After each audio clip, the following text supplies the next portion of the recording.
আমার যেহেতু লিগ্যাল একজন অ্যাডভাইজার আছেন, আমার লিগ্যাল অ্যাডভাইজার শুধু এটা না, আমার আইনজীবী, আমার যত ধরনের যত পেজ থেকে শুরু করে নিউজ পোর্টাল অ্যান্ড যারা ইউটিউবার যারা আসলে এগুলোকে ছড়াচ্ছে মিথ্যা, যেটা আমার জীবনের জন্য মানহানি। আমার বাচ্চাটা প্রচন্ড কান্নাকাটি করছে।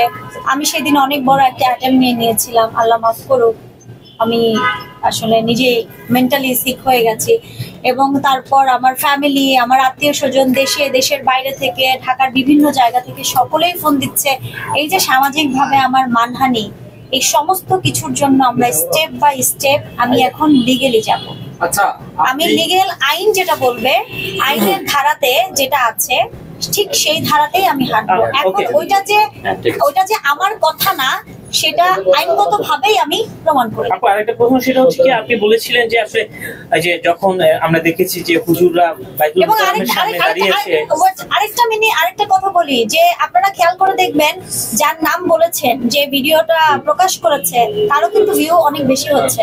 তাকে কিন্তু গত 7 বছরে মানুষ ভুলে গেছিল। এখন কিন্তু পুনরায় সে এফডিসিতে এসে এতগুলা কি বলে বয়াই তো এতগুলা মাইক্রোফোন দিয়ে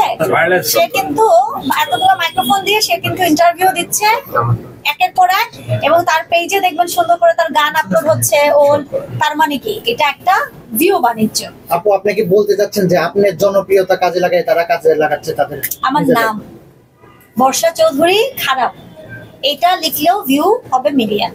আচ্ছা, আপনি 2024 সালে ঘোরের মধ্যে ছিলেন, একটা ইন্টারভিউতে বলেছিলেন।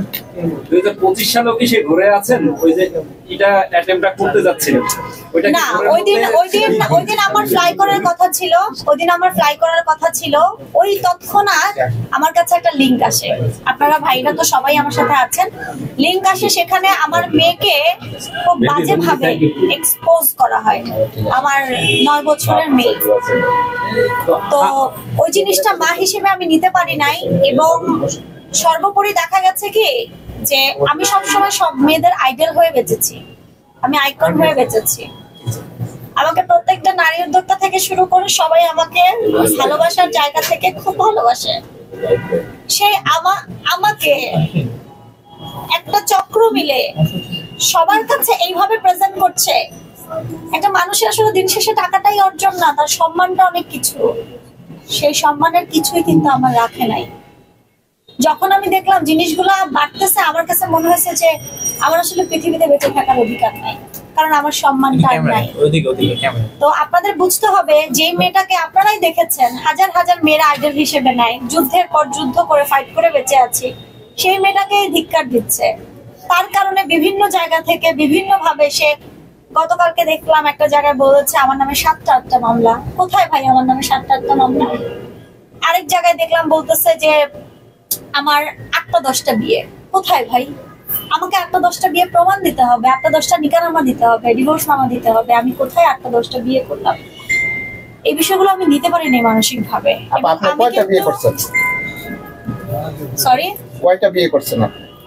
আমার প্রথম স্বামীর নাম হচ্ছে জাভেদ, আমার জারার আব্বু, আমার মেয়ের বাবা। এবং সেই বিয়েতে বাংলাদেশের তারকা থেকে শুরু করে যারা সাংবাদিক ছিলেন তখনকার সময়, স্ট্যাবলিশ সাংবাদিক, ডেলি থেকে শুরু করে প্রিন্ট মিডিয়া, টিভি মিডিয়া, তারা সকলে উপস্থিত ছিলেন আমার এই বিয়েতে। পরবর্তীতে তার সঙ্গে আমার বোনাবনি হয় না, আমি নিজে তাকে ডিভোর্স দেই, অ্যান্ড দেন আমার সঙ্গে বিয়ে হয় আপনাদের সকলের পছন্দের রুমি রহমান। তিনি তো আমার বাবুর 38 দিনে পৃথিবী থেকে চলে যায়। তারপর রাসেল মিয়া। চারটা কোথায়? রাসেল মিয়াকে ডিভোর্স এখনো দেই নাই। আচ্ছা আপু, সমসাময়িক বিষয় হচ্ছে আপনাকে নিয়ে, মানে কোন এক ব্র্যান্ড প্রমোটার লাইভে গেলে সে একটা টাইটেল যুক্ত করে দেয়, ভিউ বাণিজ্য। সেই জিনিসটা আপনি কিভাবে দেখছেন? শান্তা একটু বলো। আমি শান্তাপুর কাছে যাব, কোনটা যাব? আমি বলি আমি যাব।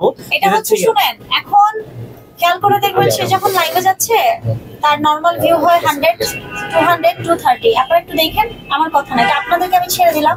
আপনারা তো আমার ভাই, আপনারাই আমাকে আমার সংবাদ প্রচার করেন, আমি ডাকলে ছুটে আসেন, আপনারা আমার কাছের মানুষ।